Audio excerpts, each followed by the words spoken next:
Oil pulling அது எப்படி பண்ணுறது?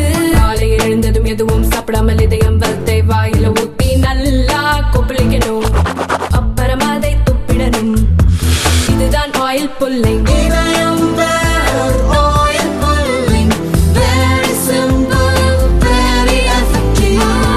போலீஸ் ஆட்சேர்ப்பில் நடந்த முறைகேடுகளை வெளிக்கொண்டு வந்ததால் தன்னை கொல்ல சதி நடந்திருப்பதாக தமிழக IPS அதிகாரி கல்பனா நாயக் குற்றம் சாட்டியுள்ளார்.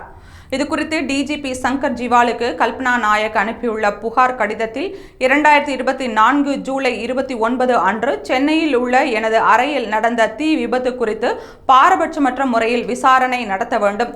சப் இன்ஸ்பெக்டர்கள், கான்ஸ்டபிள்கள், சிறை காவலர்கள் மற்றும் தீயணைப்பு வீரர்கள் ஆட்சேர்ப்பில் நடந்த முறைகேடுகளை வெளிக்கொண்டு வந்த சில நாட்களில் இந்த தீ விபத்து நடந்துள்ளது.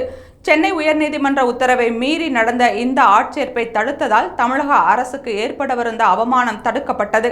ஆனால் அது என் உயிருக்கு ஆபத்தை ஏற்படுத்தி அரசு சொத்துக்களை சேதப்படுத்தியுள்ளது.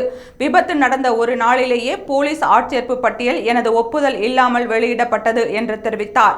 மேலும் மூத்த அதிகாரியின் உயிருக்கே பாதுகாப்பு இல்லாத சூழல் நிலவினால் மற்ற போலீசாரின் நிலைமையை சிந்திக்க வேண்டும் என்றும் தீ விபத்துக்கு காரணமானவர்கள் மீது தகுந்த நடவடிக்கை எடுக்கப்படும் என்று நம்புவதாக கல்பனா நாயக் கூறினார். இந்நிலையில் ADGP கல்பனா நாயக்கின் புகார் குறித்து பேசியுள்ள எதிர்க்கட்சித் தலைவர் எடப்பாடி பழனிசாமி, ADGP உயிருக்கு ஆபத்து ஏற்பட்டிருப்பது ஸ்டாலின் தான் நிர்வகிப்பதாக சொல்லும் காவல்துறையின் மேல் தானே வைத்துள்ள பெரும் கரும்புள்ளி.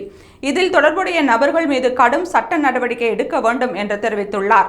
மேலும் இது குறித்து பேசியுள்ள அமமுக பொதுச் செயலாளர் டிடிவி தினகரன், தமிழ்நாடு சீருடை பணியாளர் தேர்வாணையத்தில் நடைபெற்ற முறைகேடுகளை வெளிக்கொண்டு வந்ததால் கொலை செய்ய முயற்சி செய்வதா என்று கேள்வி எழுப்பியுள்ளார்.